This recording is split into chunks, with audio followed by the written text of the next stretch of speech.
जेठ की तपती दोपहर थी। सूरज आग बरसा रहा था और हाईवे के किनारे की हवा भी जैसे लू बनकर बदन को झुलसा रही थी। धूल का एक बवंडर उठा और सड़क किनारे बने उस पुराने काले पड़ चुके गैराज के टीन के शेड से टकराया। गैराज के बाहर टंगे हुए पुराने टायरों पर धूल की एक और परत जम गई। अंदर से लोहे पर लोहा पीटने की खटखट आवाज आ रही थी, जो इस वीराने में संगीत जैसी लग रही थी। गैराज के एक कोने में भगवान विश्वकर्मा की एक पुरानी तस्वीर लगी थी, जिसके आगे अगरबत्ती की राख बिखरी हुई थी।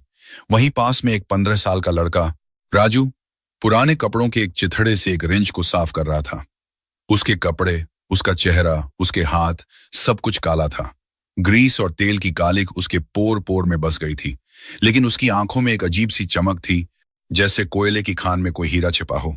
वह गैराज का मालिक नहीं था और न ही मुख्य मिस्त्री। वह तो बस छोटू था, वही नाम जिससे भारत के हर ढाबे और हर गैराज के छोटे लड़के बुलाए जाते हैं। अरे ओ राजू, पानी ला रे, उस्ताद बशीर खान की भारी आवाज गूंजी। बशीर खान इस इलाके के माने हुए मिस्त्री थे। सफेद दाढ़ी, सुरमे वाली आंखें और हाथों में बरसों का तजुर्बा।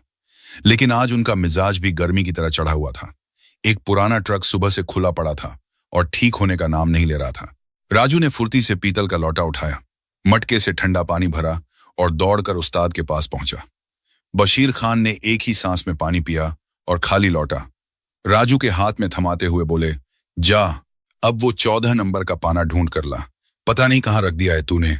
राजू ने कुछ नहीं कहा, बस मुस्कुराया और औजारों के ढेर की तरफ बढ़ गया। उसे पता था कि उस्ताद का गुस्सा ट्रक पर है, उस पर नहीं। राजू को मशीनों से प्यार था। वह स्कूल नहीं गया था, उसके पास किताबें नहीं थीं। उसके लिए यह गैराज ही स्कूल था और रद्दी अखबार के पन्ने उसकी किताबें। जब भी कोई गाड़ी ठीक होने आती, राजू उसे ऐसे देखता जैसे कोई डॉक्टर मरीज को देख रहा हो। वह सुनता था, गाड़ियों की आवाज, इंजन की धड़कन, पिस्टन की चाल, सब कुछ उससे बातें करती थी। तभी हाईवे पर एक अजीब सा सन्नाटा छा गया। खटखट की आवाजें थम गईं। दूर से एक ऐसी आवाज आई जो इस धूल भरे रास्ते के लिए अजनबी थी। यह किसी ट्रक या बस की गड़गड़ाहट नहीं थी। यह एक मखमली, रेशमी सरसराहट थी। एक बहुत महंगी, बहुत बड़ी और बहुत ही शानदार गाड़ी धीरे धीरे गैराज की तरफ बढ़ रही थी। वह गाड़ी नहीं, चलता फिरता महल लग रही थी। उसका रंग गहरा नीला था, जो धूप में चमक रहा था। आगे की तरफ चांदी की एक मूर्ति लगी थी, उड़ती हुई परी जैसी। यह एक ऐसी गाड़ी थी जो राजाओं और बड़े सेठों की सवारी हुआ करती थी। गैराज के बाहर बैठे कुत्ते भी भौंकना भूलकर उसे देखने लगे। गाड़ी गैराज के सामने आकर रुकी, लेकिन वह रुकना सामान्य नहीं था। इंजन से एक अजीब सी दबी हुई खांसी जैसी आवाज आई और फिर सब कुछ शांत हो गया। बिल्कुल मुर्दा। गाड़ी का पिछला दरवाजा खुला। उसमें से एक आदमी उतरा। उम्र 60 के आसपास रही होगी। बदन पर बेदाग सफेद कुर्ता पाजामा, पैरों में कीमती जूतियां और चेहरे पर एक ऐसा रोब जो बता रहा था कि यह आदमी हुक्म देने का आदी है। यह सेठ दीनानाथ थे, शहर के सबसे बड़े जौहरी।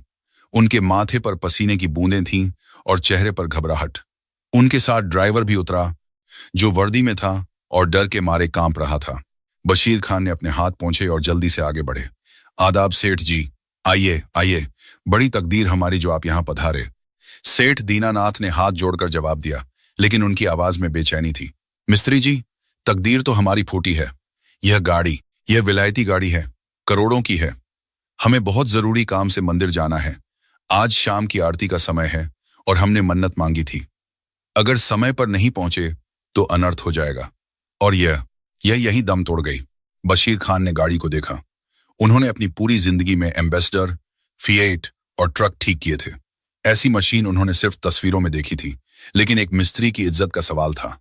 उन्होंने सीना चौड़ा किया और बोले, चिंता मत कीजिए सेठ जी, लोहा लोहा होता है, चाहे विलायती हो या देसी। हम अभी देखते हैं। बशीर खान ने बोनट खोलने का इशारा किया। ड्राइवर ने कांपते हाथों से बोनट खोला। अंदर का नजारा देखकर बशीर खान की आंखें फटी रह गईं। वहां कोई साधारण इंजन नहीं था। वह तारों, पाइपों और अजीबोगरीब बक्सों का एक जाल था। सब कुछ ढका हुआ। न कार्बोरेटर दिख रहा था, न प्लग, बस एक विशाल सोया हुआ जानवर। राजू, जो अब तक खंभे के पीछे छिपा देख रहा था, धीरे धीरे आगे सरका। उसकी आंखों में डर नहीं, जिज्ञासा थी। वह उस मशीन को निहार रहा था। बशीर खान ने यहां वहां हाथ लगाया, कुछ तार हिलाए। ड्राइवर से कहा, चाबी घुमाओ। ड्राइवर ने कोशिश की। घुर्र घुर्र घट। और फिर सन्नाटा। बशीर खान के माथे पर पसीना आ गया। उन्होंने फिर कोशिश की, बैटरी के तार चेक किए, पानी चेक किया, लेकिन गाड़ी टस से मस नहीं हुई। आधा घंटा बीत गया। दोपहर की गर्मी और बढ़ती जा रही थी। सेठ दीनानाथ अब गुस्से में अपनी छड़ी जमीन पर पटक रहे थे। मिस्त्री जी, अगर आपसे नहीं हो रहा तो बोल दीजिए, हम दूसरी गाड़ी मंगवा लेंगे, लेकिन यहां समय बर्बाद मत कीजिए। बशीर खान ने अपनी पगड़ी से पसीना पोंछा। उनकी वर्षों की कारीगरी आज इस विदेशी मशीन के सामने दम तोड़ रही थी। उन्होंने दबी आवाज में कहा, साहब माफ कीजिए, ये मशीन, ये हमारी समझ से बाहर है। इसमें सब कुछ कंप्यूटर वाला हिसाब लगता है। इसका दिमाग खराब हो गया है और उसका इलाज हमारे पास नहीं है। आपको शहर से ही कंपनी के किसी बड़े इंजीनियर को बुलाना होगा। सेठ दीनानाथ हताशा में सिर पकड़कर बैठ गए। शहर? यहां से शहर 100 मील दूर है। जब तक कोई आएगा शाम हो जाएगी। मेरी मन्नत, मेरी पूजा सब खंडित हो जाएगी। माहौल में एक भारी उदासी छा गई। एक तरफ एक रईस आदमी की मजबूरी थी और दूसरी तरफ एक अनुभवी मिस्त्री की लाचारी। तभी एक पतली, संकोच भरी आवाज आई, बाबूजी। सबने मुड़कर देखा। राजू खड़ा था। उसके हाथ में वही गंदा कपड़ा था। बशीर खान ने उसे घूर कर देखा। तू यहां क्या कर रहा है? जा, सेठ जी के लिए चाय ला। बड़ों के बीच में मत बोल। राजू अपनी जगह से नहीं हिला। उसने सीधी सेठ दीनानाथ की आंखों में देखा। उन आंखों में एक अजीब सा विश्वास था। बाबूजी, राजू ने फिर कहा, अगर आप बुरा न माने तो मैं एक बार देखूं। वहां सन्नाटा छा गया। ड्राइवर हंसा। अरे ओ छोटू, यह साइकिल नहीं है, यह रोल्स रॉयस है। इसका एक पुर्जा तेरी पूरी जिंदगी की कमाई से महंगा है। दूर रहे इससे। बशीर खान भी गुस्से से आगे बढ़े उसे डांटने के लिए, लेकिन सेठ दीनानाथ ने हाथ उठाकर उन्हें रोक दिया। डूबते को तिनके का सहारा भी बहुत होता है। सेठ जी ने राजू के चेहरे को गौर से देखा। उस काले, तेल में स्नेह चेहरे पर उन्हें कोई शरारत नहीं, बल्कि एक गंभीरता दिखाई दी। देखने दो, सेठ जी ने थकी हुई आवाज में कहा। जब बड़े बड़े वैद्य हार जाते हैं तो कभी कभी दादी नानी के नुस्खे काम आ जाते हैं। देख ले बेटा, तू भी अपना शौक पूरा कर ले। बशीर खान ने राजू को चेतावनी भरी नजरों से देखा, जिसका मतलब था, अगर कुछ तोड़ा तो तेरी खाल उधेड़ दूंगा। राजू धीरे धीरे उस विशाल गाड़ी के पास गया। उसने हाथ जोड़कर मशीन को प्रणाम किया, जैसे वह किसी देवता के मंदिर में प्रवेश कर रहा हो। फिर उसने अपनी आंखें बंद कर ली। उसने कुछ छुआ नहीं, उसने कोई औजार नहीं उठाया। वह बस खड़ा रहा। क्या कर रहा है यह? ड्राइवर बुदबुदाया। जादू टोना? राजू सुन रहा था। वह उस सन्नाटे को सुन रहा था जो इंजन के अंदर था। उसे याद आया, पिछले महीने रद्दी वाले की दुकान पर उसने एक पुरानी फटी हुई किताब देखी थी जिसमें बड़ी गाड़ियों के नक्शे बने थे। उसे अक्षर तो समझ नहीं आए थे, लेकिन चित्र उसके दिमाग में छप गए थे। और कल रात उसने ढाबे पर लगे टीवी में एक फिल्म देखी थी जिसमें एक हीरो बम को डिफ्यूज कर रहा था। वहां अर्थिंग की बात हो रही थी। राजू ने अपनी आंखें खोली। उसने इंजन के सबसे गहरे, सबसे अंधेरे कोने में झांका। वहां जहां बड़े बड़े मिस्त्रियों की नजर नहीं जाती, क्योंकि वे सिर्फ ऊपर की समस्याओं को देखते हैं। राजू ने अपना पतला, छोटा हाथ इंजन के उस तंग हिस्से में डाला। मशीन बहुत गर्म थी। उसका हाथ जल रहा था, लेकिन उसने उफा तक नहीं की। उसकी उंगलियों ने कुछ महसूस किया। एक बहुत ही बारीक तार, एक ऐसा तार जो अपनी जगह से सिर्फ एक बाल बराबर हिल गया था। यह तार उस दिमाग सेंसर का था जो इंजन को बताता है कि हवा कितनी लेनी है। गर्मी और खराब सड़क के झटकों ने उस नाजुक विदेशी जोड़ को हिला दिया था। समस्या यह थी कि वह तार टूटा नहीं था, बस ढीला था, और उसे कसने के लिए वहां कोई पेचकस या पाना नहीं जा सकता था। जगह बहुत तंग थी। राजू ने अपना हाथ बाहर निकाला। उसका हाथ लाल हो गया था। अब क्या हुआ लड़के? सेठ जी ने पूछा। उम्मीद पूरी तरह छोड़ चुके थे। बीमारी पकड़ में आ गई बाबूजी, राजू ने शांत स्वर में कहा। सब चौंक गए। बशीर खान ने अविश्वास से पूछा, क्या बकता है? बीमारी पकड़ में आ गई? तो ठीक कर। औजार नहीं लगेगा उस्ताद, राजू बोला। वहां लोहा नहीं जा सकता और मेरे हाथ की उंगली वहां तक नहीं पहुंच रही। तो अब क्या करें? ड्राइवर चिल्लाया। राजू ने अपनी जेब टटोली। उसकी जेब में एक बेकार पड़ी चीज थी जिसे उसने सुबह ही सड़क से उठाया था, क्योंकि वह उसे चमकदार लगी थी। वह एक औरत के बालों में लगाने वाली क्लिप, पुरानी, मुड़ी हुई, लेकिन लोहे की पक्की। राजू ने वह क्लिप निकाली। उसने उसे अपने दांतों से दबाकर सीधा किया, फिर उसके एक सिरे को थोड़ा सा मोड़ा, एक छोटा सा हुक बनाने के लिए। यह क्या है? सेठ जी ने पूछा। जुगाड़ बाबूजी, राजू ने धीरे से कहा। ड्राइवर ने अपनी हंसी रोकने की कोशिश नहीं की। उसने बशीर खान की तरफ देखकर कहा, मिस्त्री जी, यह लड़का पागल हो गया है। यह औरतों के बालों में लगाने वाली क्लिप से रोल्स रॉयस ठीक करेगा? अगर इसने इंजन के अंदर कुछ शॉर्ट सर्किट कर दिया तो इसकी 7 पीढ़ियां भी हर्जाना नहीं भर पाएंगी। सेठ दीनानाथ की भी उम्मीद टूटने लगी थी। उन्होंने घड़ी देखी, समय निकलता जा रहा था। छोड़ो इसे, सेठ जी ने बेरुखी से कहा। बशीर, तुम शहर फोन लगाओ, टैक्सी मंगवाओ, ये गाड़ी टो करवा लेंगे। लेकिन राजू नहीं हटा। उसने एक पल के लिए भी पीछे मुड़कर नहीं देखा। उसके लिए अब दुनिया में सिर्फ 3 चीजें थीं, वह गर्म इंजन और वह छोटा सा तार। उसने क्लिप को अपनी तर्जनी और अंगूठे के बीच फंसाया। गैराज की टीन की छत तप रही थी और राजू का चेहरा पसीने से भीग चुका था। पसीने की एक बूंद उसकी आंख में गई, जलन हुई, पर उसने पलक नहीं झपकाई। बाबूजी, बशीर खान ने राजू को खींचने के लिए हाथ बढ़ाया। चल हट यहां से। बस 1 मिनट उस्ताद, राजू ने ऐसी आवाज में कहा जिसमें विनती कम और अधिकार ज्यादा था। बशीर खान का हाथ हवा में ही रुक गया। उन्होंने आज तक राजू की आवाज में यह वजन नहीं सुना था। राजू ने सांस रोकी। उसने धीरे से, बहुत ही सावधानी से अपना हाथ फिर से इंजन के उस संकरे हिस्से में डाला। क्लिप का ठंडा लोहा गर्म इंजन के हिस्सों से टकराया। उसे वह तार महसूस हुआ, वह तार जो अपनी जगह से हिला हुआ था। समस्या यह थी कि वह क्लिप से उसे पकड़ तो सकता था, लेकिन उसे वापस सॉकेट में बिठाना, वह अंधेरे में सुई में धागा डालने जैसा था। सबकी नजरें राजू की काली पड़ी पीठ पर थीं। सेठ दीनानाथ अपनी छड़ी मुट्ठी में भींचे खड़े थे। ड्राइवर ने मुंह बना रखा था। गैराज में सन्नाटा इतना गहरा था कि सड़क पर दूर से गुजरते ट्रक की आवाज भी कान फोड़ रही थी। राजू की उंगलियां कांपने लगी। गर्मी बर्दाश्त से बाहर हो रही थी। उसका हाथ इंजन के मैनिफोल्ड से सट रहा था। चमड़ी जल रही थी। दर्द की एक लहर उसके कंधे तक दौड़ी। आमतौर पर कोई भी हाथ खींच लेता, लेकिन राजू ने दांत भींच लिए। मां कहती थी, दर्द सहोगे तभी दवा लगेगी। उसने मन ही मन सोचा। उसने क्लिप के हुक से तार को फंसाया। अब असली इम्तिहान था। उसे एक हल्का सा क्लिक महसूस होना चाहिए था। अगर जोर ज्यादा लगाया तो तार टूट जाएगा, अगर कम लगाया तो वह वापस गिर जाएगा। 1 सेकंड, 2 सेकंड, 3 सेकंड। राजू का पूरा शरीर तनाव में था और तभी उसकी उंगलियों ने वह महसूस किया। कट, एक बहुत ही हल्की सी कंपन जैसी हरकत। तार अपनी जगह पर बैठ गया था। राजू ने धीरे से सांस छोड़ी और अपना हाथ बाहर खींचा। उसका हाथ ग्रीस और लालिमा से भरा था, कई जगह से छिल गया था। वह हाँप रहा था। उसने ड्राइवर की तरफ देखा और सिर्फ इतना कहा, चाबी घुमाओ। ड्राइवर ने घूर कर देखा। क्या हो गया? तूने तो कुछ किया भी नहीं, बस हाथ डाला और निकाला। घुमाओ, सेठ दीनानाथ ने कड़क आवाज में आदेश दिया। उनके मन में एक अजीब सी हलचल थी। उन्होंने देखा था कि लड़के ने दर्द सहा है और दर्द झूठ नहीं बोलता। ड्राइवर अनिच्छा से ड्राइवर सीट पर बैठा। उसने चाबी इग्निशन में डाली। बशीर खान ने अपनी आंखें बंद कर ली। वह भगवान से दुआ मांग रहे थे कि बेइज्जती न हो। राजू ने गैराज के खंभे का सहारा लिया और इंजन को देखा। बोल दे, उसने मन ही जा दिया। मन मशीन से कहा, अब बोल दे। ड्राइवर ने चाबी घुमाई। घुर्र, एक पल की खामोशी और फिर व्रूम। इंजन न सिर्फ स्टार्ट हुआ बल्कि वह दहाड़ा, एक शक्तिशाली मखमली दहाड़, जैसे कोई सोता हुआ शेर जाग गया हो। आवाज में कोई खड़खड़ाहट नहीं थी, कोई खांसी नहीं थी। वह शुद्ध शक्ति का संगीत था। सेठ दीनानाथ अपनी जगह से उछल पड़े।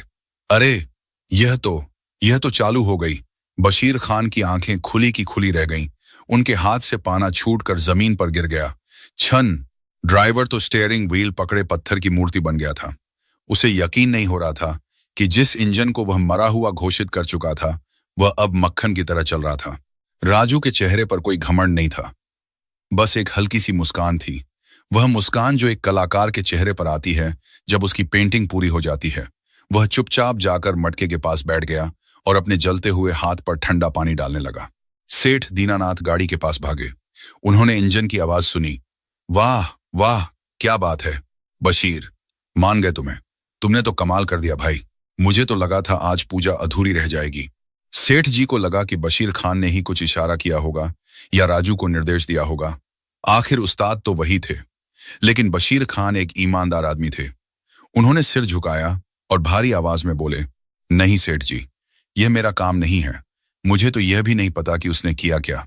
यह उस लड़के का कमाल है, उस छोटू का, जिसे अभी कुछ देर पहले हम सब भगा रहे थे। सेठ दीनानाथ मुड़े। उनकी नजर उस कोने में गई जहां राजू बैठा अपने हाथ को फूंक रहा था। वह लड़का जिसके कपड़े फटे थे, जिसके बाल धूल से सने थे और जो अब उस आलीशान गाड़ी की तरफ देख भी नहीं रहा था। सेठ जी धीरे धीरे राजू के पास गए।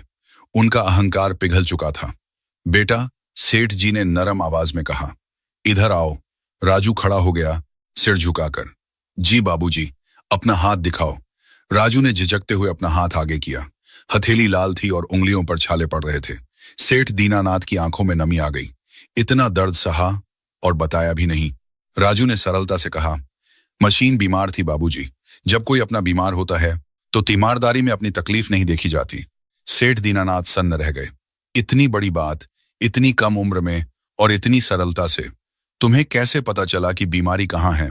बड़े बड़े इंजीनियर नहीं पकड़ पाते और तुमने एक क्लिप से ठीक कर दिया। राजू ने अपनी जेब से वह मुड़ी हुई क्लिप निकाली।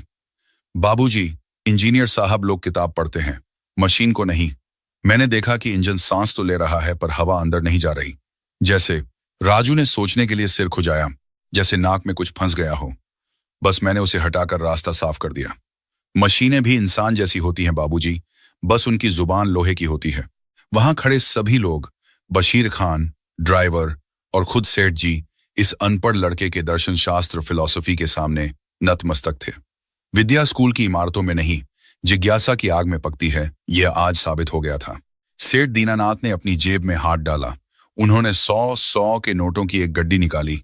यह बहुत बड़ी रकम थी, शायद राजू की साल भर की कमाई से भी ज्यादा। ये लो बेटा। सेठ जी ने नोटों की गड्डी राजू की तरफ बढ़ाई। यह तुम्हारा इनाम है। तुमने आज मेरा धर्म बचाया है, मेरी मन्नत पूरी करवाई है। रख लो। गैराज में मौजूद दूसरे लड़कों की आंखें नोट देखकर चमक उठी। बशीर खान भी खुश थे कि लड़के की किस्मत खुल गई, लेकिन राजू ने हाथ नहीं बढ़ाया। उसने नोटों को देखा, फिर सेठ जी के चेहरे को और फिर अपने काले गंदे हाथों को।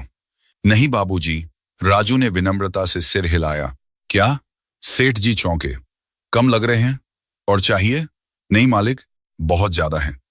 इतने पैसे तो मैंने आज तक देखे भी नहीं। तो ले क्यों नहीं रहे? बाबूजी, मैंने यह पैसों के लिए नहीं किया, राजू ने जमीन पर देखते हुए कहा। मैंने यह इसलिए किया क्योंकि इतनी सुंदर मशीन को खराब हालत में देखकर मुझे रहा नहीं गया। और उस्ताद कहते हैं, विद्या बेचने की चीज नहीं होती। सेठ दीनानाथ अवाक रह गए। इस कलयुग में धूल भरे हाईवे के किनारे एक गरीब अनाथ लड़का लक्ष्मी को ठुकरा रहा था क्योंकि उसे सरस्वती ज्ञान से प्यार था। यह दृश्य उनकी आत्मा को झकझोर गया। तो तुम्हें क्या चाहिए? सेठ जी ने पूछा। मैं बिना कुछ दिए तो नहीं जाऊंगा। मांगो। क्या मांगते हो? राजू की आंखें अब चमकी। वह पहली बार ललचाया हुआ लगा। उसने गाड़ी की तरफ देखा। बाबूजी, क्या मैं एक बार अंदर बैठ सकता हूं? बस 1 मिनट के लिए। सेठ जी की हंसी छूट गई। बस इतना? हाँ बाबूजी, मैंने आज तक ऐसी गद्दी नहीं छुई। लोग कहते हैं इसमें बैठने पर राजा जैसा लगता है। बस महसूस करना चाहता हूं। सेठ जी ने खुद आगे बढ़कर रोल्स रॉयस का पिछला दरवाजा खोला। आओ बेटा, सिर्फ बैठना नहीं, आज तुम इसमें सवारी करोगे।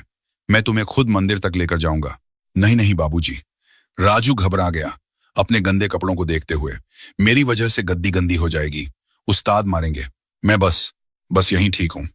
सेठ जी ने उसकी बात अनसुनी कर दी। उन्होंने राजू का हाथ पकड़ा और उसे जबरदस्ती गाड़ी के अंदर मखमली सीट पर बैठा दिया। राजू सिकुड़कर बैठ गया, डरते हुए कि कहीं उसका मैला शरीर उस पवित्र सुंदरता को खराब न कर दे। ठंडी हवा आंख ने उसके चेहरे को स्पर्श किया। उसे लगा जैसे वह स्वर्ग में आ गया है। गाड़ी चल पड़ी। राजू ने खिड़की से बाहर देखा। उसका गैराज, उसके उस्ताद, धूल भरे टायर, सब पीछे छूट रहे थे। वह जानता था कि यह सवारी कुछ ही पलों की है, लेकिन उसे यह नहीं पता था कि यह सवारी उसे एक ऐसी मंजिल की तरफ ले जा रही है जिसकी उसने कभी कल्पना भी नहीं की थी। गाड़ी के शांत माहौल में सेठ दीनानाथ ने ड्राइवर से कहा, मंदिर के बाद हम घर नहीं जाएंगे तो कहाँ जाएंगे साहब? ड्राइवर ने पूछा। शहर के सबसे बड़े इंजीनियरिंग कॉलेज, सेठ जी ने राजू की तरफ देखते हुए कहा। हीरे की जगह कोयले की खान में नहीं, मुकुट में होती है। आज मुझे मेरा असली खजाना मिल गया। राजू समझ नहीं पाया कि सेठ जी क्या कह रहे थे। वह तो बस उस मखमली सीट को सहला रहा था और सोच रहा था कि यह सपना कब टूटेगा। लेकिन यह सपना टूटने वाला नहीं था। यह तो बस शुरुआत थी। शहर का सबसे बड़ा college, royal institute of engineering. ऊंची इमारतें, कांच के दरवाजे और चारों तरफ हरियाली। यहां वो बच्चे पढ़ते थे जिनके माँ बाप के पास बेशुमार दौलत थी और जिनका भविष्य पहले से तय था। जब सेठ दीनानाथ की रोल्स रॉयस कॉलेज के मुख्य गेट से अंदर दाखिल हुई तो गार्ड ने सलाम ठोका, लेकिन जब गाड़ी रुकी और पिछली सीट से एक मैले कुचैले कपड़ों वाला लड़का उतरा तो गार्ड की आंखें फटी रह गईं। राजू के नंगे पैर संगमरमर के फर्श पर अजीब लग रहे थे। उसके कपड़ों से ग्रीस की बदबू आ रही थी जो वहां की महंगी परफ्यूम वाली हवा में घुलने लगी थी। राजू सहम गया। उसने अपनी जिंदगी में इतनी बड़ी इमारत कभी नहीं देखी थी। उसे लगा जैसे वह किसी दूसरी दुनिया में आ गया है। वह पीछे हटने लगा, लेकिन सेठ जी ने उसका हाथ मजबूती से पकड़ रखा था। डरो मत राजू, सेठ जी ने कहा। लोहा भट्टी में तपकर ही औजार बनता है। आज तुम्हारी असली परीक्षा है। सेठ जी उसे सीधे एडवांस मैकेनिकल लैब की तरफ ले गए। यह कॉलेज का सबसे खास कमरा था। अंदर सन्नाटा था, बस एयर कंडीशनर की धीमी आवाज आ रही थी।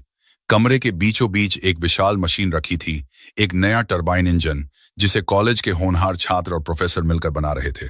वहां करीब 20 छात्र खड़े थे। सबने सफेद लैब कोट पहन रखे थे। उनके हाथों में टैबलेट और फाइलें थीं। सबसे आगे खड़े थे प्रोफेसर खुराना। सख्त चेहरा, आंखों पर मोटा चश्मा और स्वभाव में कड़वाहट। प्रोफेसर खुराना किताबी ज्ञान के देवता माने जाते थे। उनके लिए जो किताब में नहीं लिखा वह अस्तित्व ही नहीं रखता। सेठ जी के अंदर घुसते ही सब चुप हो गए। आइए सेठ जी, स्वागत है, प्रोफेसर खुराना ने कृत्रिम मुस्कान के साथ कहा। आप ट्रस्टी हैं, आप कभी भी आ सकते हैं। लेकिन उनकी नजर राजू पर पड़ी। उनकी नाक सिकुड़ गई। यह कौन है? क्या कॉलेज में सफाई वाला कम पड़ गया है? छात्रों में हंसी की एक लहर दौड़ गई। राजू ने अपना सिर और झुका लिया। उसे अपनी गरीबी पर इतनी शर्म कभी नहीं आई थी जितनी आज इस सफेद कोट वाली भीड़ के सामने आ रही थी। सेठ जी ने राजू का हाथ नहीं छोड़ा। उन्होंने गंभीर स्वर में कहा, प्रोफेसर, यह सफाई वाला नहीं है। यह वो है जो आपकी किताबों में नहीं लिखा है। यह एक कारीगर है। आज इसने मेरी गाड़ी ठीक की जिसे शहर के बड़े बड़े मैकेनिक नहीं समझ पाए। प्रोफेसर खुराना ने व्यंग्य से हंसे। गाड़ी? सेठ जी, सड़क किनारे गाड़ी ठीक करना और इंजीनियरिंग करना दो अलग बातें हैं। यहां हम विज्ञान पढ़ाते हैं, जादू टोना नहीं। इस गंदे लड़के को यहां लाकर आप हमारी क्लास का अपमान कर रहे हैं। अपमान तो तब होगा प्रोफेसर, सेठ जी ने कड़क आवाज में कहा, जब आपकी यह करोड़ों की मशीन जिसे आप 6 महीने से बना रहे हैं चालू नहीं होगी। मैंने सुना है कल इसका फाइनल टेस्ट है और यह अभी भी काम नहीं कर रही। प्रोफेसर खुराना का चेहरा लाल हो गया। यह उनकी दुखती रग थी। यह टरबाइन उनका ड्रीम प्रोजेक्ट था, लेकिन पिछले 1 महीने से इसमें एक समस्या थी। जैसे ही यह हाई स्पीड पर जाता, इसमें भयानक कंपन, वाइब्रेशन होने लगता और यह बंद हो जाता। सारे फॉर्मूले, सारे कंप्यूटर फेल हो चुके थे। यह एक जटिल समस्या है, प्रोफेसर ने सफाई दी। इसमें रेजोनेंस फ्रीक्वेंसी का मसला है। हम इसे हल कर लेंगे। लेकिन यह अनपढ़ गंवार इसमें क्या मदद करेगा? क्या यह जानता है कि थर्मोडायनामिक्स क्या होता है? सेठ जी ने राजू की तरफ देखा। राजू, क्या तुम जानते हो थर्मो? जो भी इन्होंने कहा। राजू ने ना में सिर हिलाया। नहीं बाबूजी, मुझे बस इतना पता है कि जब लोहा गर्म होता है तो फैलता है और जब ठंडा होता है तो सिकुड़ता है। क्लास में फिर हंसी गूंजी। वाह, क्या ज्ञान है, एक छात्र ने ताना मारा। सेठ जी ने प्रोफेसर की आंखों में देखा। प्रोफेसर, मैं आपको एक चुनौती देता हूं। अगर यह लड़का आपकी मशीन की समस्या बता दे तो क्या आप मानेंगे कि हुनर डिग्री का मोहताज नहीं होता? प्रोफेसर खुराना का अहंकार जाग गया। ठीक है, अगर इसने समस्या बता दी तो मैं इसे अपनी कुर्सी पर बिठाऊंगा, लेकिन अगर नहीं तो इसे अभी यहां से धक्के मारकर बाहर निकाला जाएगा। राजू घबरा गया। उसने सेठ जी का कुर्ता खींचा। बाबूजी, मुझे जाने दीजिए, यह मेरे बस का नहीं है। यह मशीन तो हवाई जहाज जैसी लग रही है।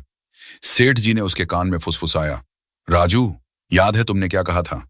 मशीनें बोलती हैं, बस उनकी बात सुनो। यह मशीन भी लोहे की है। जा, बात कर इससे। राजू धीरे धीरे मशीन की तरफ बढ़ा। छात्रों ने रास्ता छोड़ दिया जैसे किसी अछूत से बच रहे हों।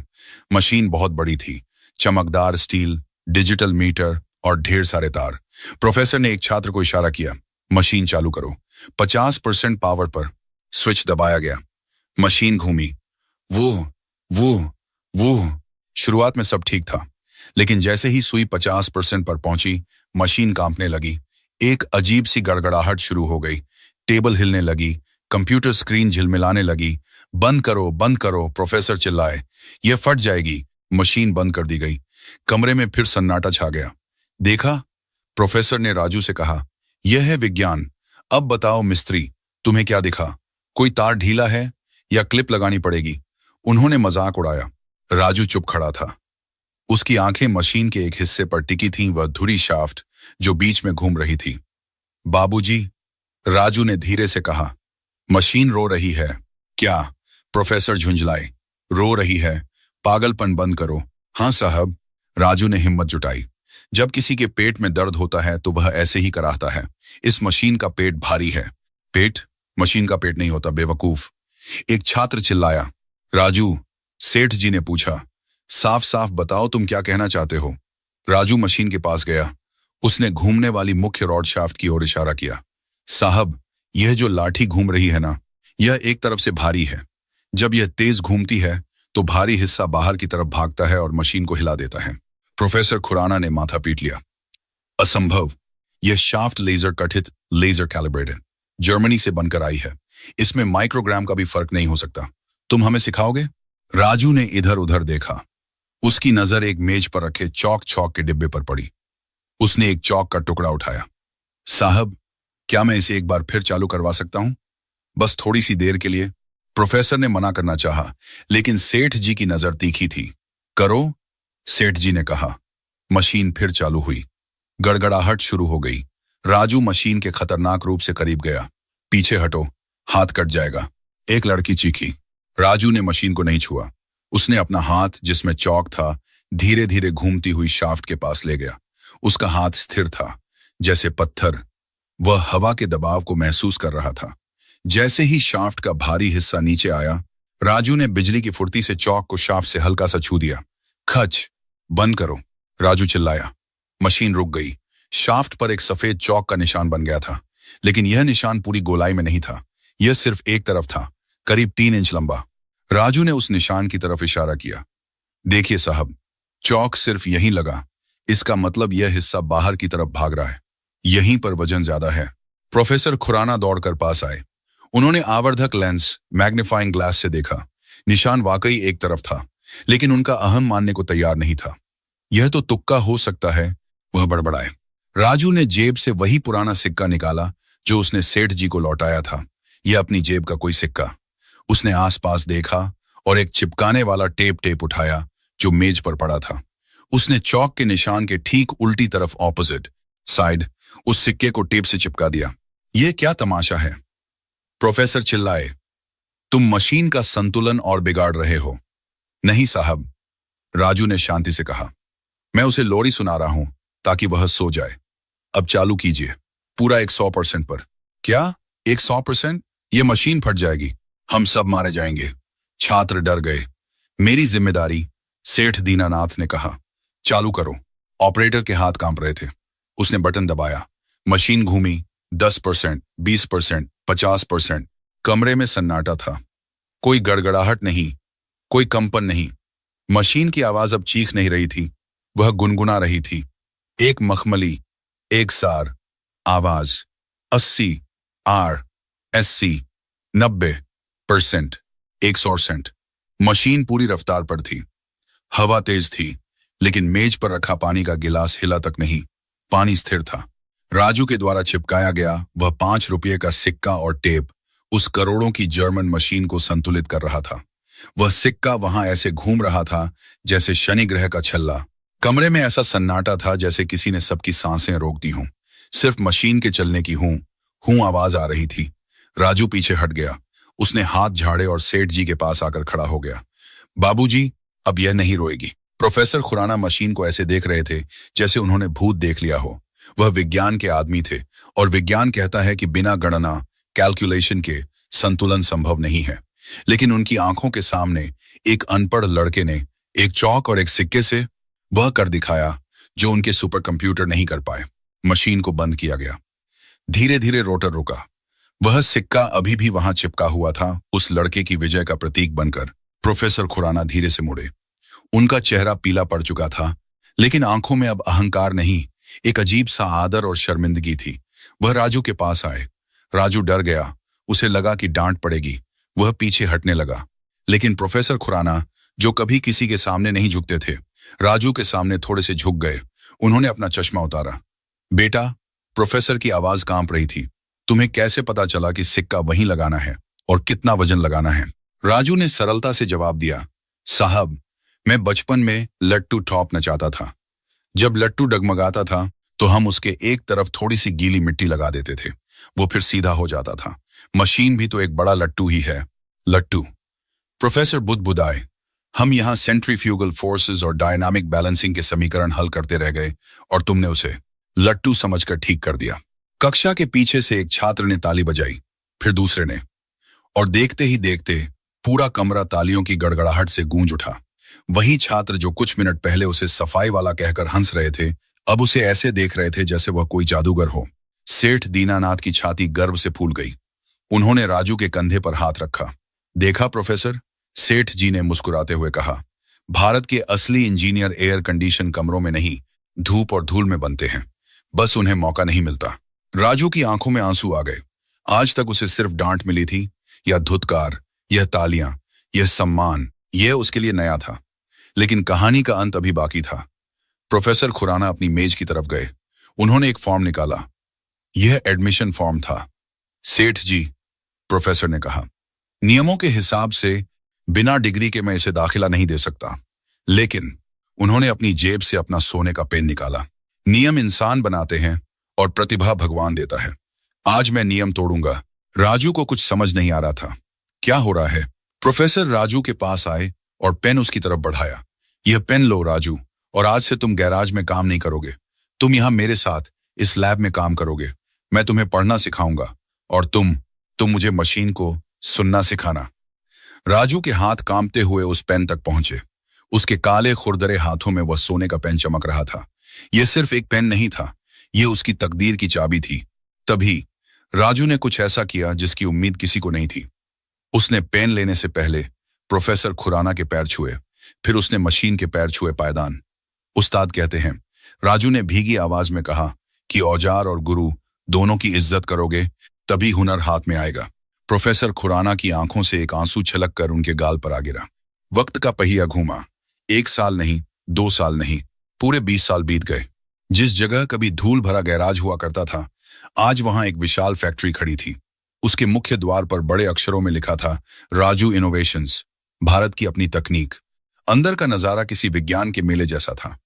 बड़े बड़े हॉल, जहां हजारों लोग काम कर रहे थे। लेकिन यहां काम करने वाले सिर्फ टाई कोट वाले इंजीनियर नहीं थे। यहां धोती पहने किसान थे, तेल में स्नेह हाथ वाले मिस्त्री थे, और साधारण गृहिणियां थीं। यह एक अनोखी कंपनी थी जहां डिग्री नहीं, दिमाग और जुगाड़ देखा जाता था। आज फैक्ट्री के सबसे बड़े सभागार में पैर रखने की जगह नहीं थी। देश विदेश के पत्रकार, बड़े बड़े मंत्री और उद्योगपति जमा थे। चमकती हुई रोशनी के बीच मंच पर एक आदमी खड़ा था।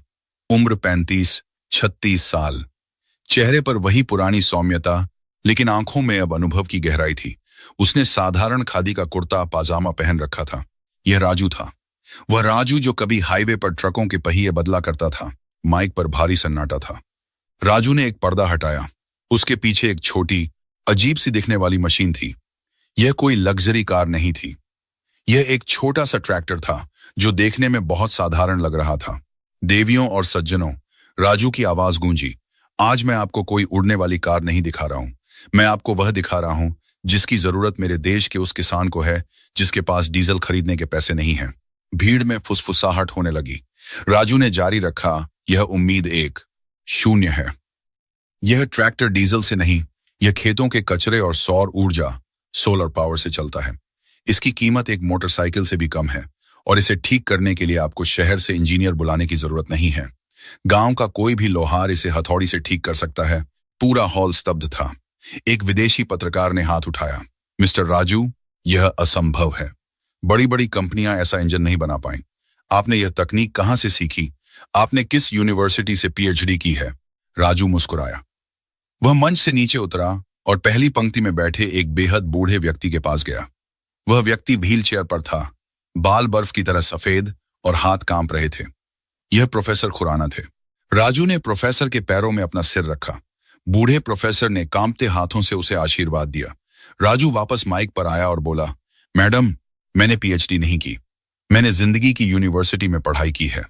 मेरे पहले गुरु वो उस्ताद बशीर खान थे जिन्होंने मुझे सिखाया कि मशीन को सुनते कैसे हैं, और मेरे दूसरे गुरु प्रोफेसर खुराना हैं जिन्होंने मुझे सिखाया कि उस सुन्ने को कागज पर कैसे उतारते हैं। उसने अपनी जेब से कुछ निकाला। कैमरा जूम हुआ। स्क्रीन पर एक छोटी जंग लगी हुई हेयर पिन हेयर क्लिप और एक पुराना 5 रुपये का सिक्का दिखाई दिया। मेरी डिग्री ये है, राजू ने कहा। यह पिन मुझे याद दिलाती है कि समाधान बड़े औजारों में नहीं, सही सोच में होता है। और यह सिक्का मुझे याद दिलाता है कि संतुलन, बैलेंस ही जीवन है। जब तक मेरे देश के गैराजों में, खेतों में और छोटी दुकानों में बैठे लाखों राजू अपनी प्रतिभा को पहचानेंगे नहीं, तब तक भारत आगे नहीं बढ़ेगा। तालियों की गड़गड़ाहट से छत हिल गई। लोग खड़े होकर रो रहे थे। यह सिर्फ एक प्रोडक्ट लॉन्च नहीं था, यह भारत की आत्मा का उत्सव था। समारोह खत्म होने के बाद जब भीड़ छंट गई, राजू अपनी फैक्ट्री के पीछे वाले बगीचे में अकेला बैठा था। वहां एक पुराना नीम का पेड़ था। तभी उसने देखा कि फैक्ट्री की ऊंची दीवार ग्रिल के बाहर एक छोटा लड़का खड़ा है। उम्र वही 10-12 साल, कपड़े फटे हुए, कंधे पर कचरा बिनने वाला बोरा। वह लड़का ग्रिल को पकड़कर अंदर खड़े नए ट्रैक्टर को ऐसे देख रहा था जैसे कोई भूखा खाने को देखता है। राजू को एक झटका लगा। उसे लगा जैसे वह समय के आईने में खुद को देख रहा हो। 20 साल पहले वह भी तो ऐसे ही गेट के बाहर खड़ा था और सेठ दीनानाथ की गाड़ी को देख रहा था। राजू उठा और गेट की तरफ गया। गार्ड ने लड़के को डांट कर भगाना चाहा। ए चल भाग यहां से, क्या देख रहा है? रुको। राजू की आवाज में बिजली थी। गार्ड सहम गया। राजू गेट खोलकर बाहर सड़क पर आया। धूप वही थी, धूल वही थी, बस किरदार बदल गए थे। लड़का डर गया। वह अपना बोरा उठाकर भागने ही वाला था कि राजू ने घुटनों के बल बैठकर उसे आवाज दी। भाग मत दोस्त। क्या देख ही रहा था? लड़के ने डरते डरते ट्रैक्टर की तरफ इशारा किया। साहब, वो पहिया गलत लगा है। राजू चौंक गया। क्या? लड़के ने हिम्मत जुटाई। वो ट्रैक्टर का छोटा पहिया, उसका अलाइनमेंट टेढ़ा है। अगर वो ऐसे चला तो कीचड़ में फंस जाएगा। राजू ने मुड़कर अपनी फैक्ट्री के इंजीनियरों द्वारा बनाए गए उस प्रोटोटाइप को देखा। उसने ध्यान से देखा। वाकई पहिए का एंगल बहुत थोड़ा सा अंदर की तरफ था। यह गलती कंप्यूटर ने नहीं पकड़ी थी, लेकिन इस कचरा बिनने वाले की पारखी नजर ने पकड़ ली। राजू की आंखों में आंसू आ गए। इतिहास खुद को दोहरा रहा था। उसने लड़के से पूछा, तुझे कैसे पता? लड़के ने अपने बोरे से एक टूटी हुई खिलौना गाड़ी निकाली, जिसे उसने तारों से जोड़कर ठीक किया था। मैं कबाड़ से गाड़ियां बनाता हूं साहब। जब धुरा एक्सल सीधा नहीं होता तो गाड़ी भागती नहीं, घिसटती है। राजू हंसा, एक खुलकर दिल से निकली हंसी। उसने अपना हाथ आगे बढ़ाया। मेरा नाम राजू है। तेरा नाम क्या है उस्ताद? लड़के की आंखें फटी रह गईं। इतने बड़े साहब उसे उस्ताद बुला रहे थे। मैं बिरजू हूं, लड़का हकलाया। राजू ने उसका मैला हाथ अपने हाथ में लिया। बिरजू, क्या तू मेरे साथ अंदर चलकर उस पहिए को ठीक करेगा? मैं? अंदर? बिरजू को यकीन नहीं हुआ। पर साहब, मेरे कपड़े गंदे हैं, गार्ड अंकल मारेंगे। राजू ने उसे गोद में उठा लिया। उसके महंगे कुर्ते पर बिरजू की धूल लग गई, लेकिन राजू को परवाह नहीं थी। कोई नहीं मारेगा, राजू ने कहा, फैक्ट्री की तरफ बढ़ते हुए। कपड़े गंदे हैं तो क्या हुआ, हाथ और दिमाग तो साफ है। आज से यह फैक्ट्री तेरी भी है। गार्ड, कर्मचारी और दूर खड़े प्रोफेसर खुराना यह देख रहे थे। राजू उस छोटे बिरजू को लेकर अपने आलीशान ऑफिस की तरफ नहीं, बल्कि वर्कशॉप की तरफ जा रहा था। हुनर किसी डिग्री का मोहताज नहीं होता। पहचान कपड़ों से नहीं, काम से होती है। भारत के हर मोड़ पर, हर गली में एक राजू, एक बिरजू बस रहा है। जरूरत है तो बस एक नजर की, जो उस कोयले में छिपे हीरे को देख सके। अगर आपके पास भी ऐसा कोई हुनर है तो दुनिया की मत सुनो, अपनी मशीन को सुनो, अपने दिल को सुनो। क्योंकि जिस दिन भारत का हर छोटू बड़ा सोचेगा, उस दिन यह देश सिर्फ चलेगा नहीं, उड़ेगा। जय हिंद।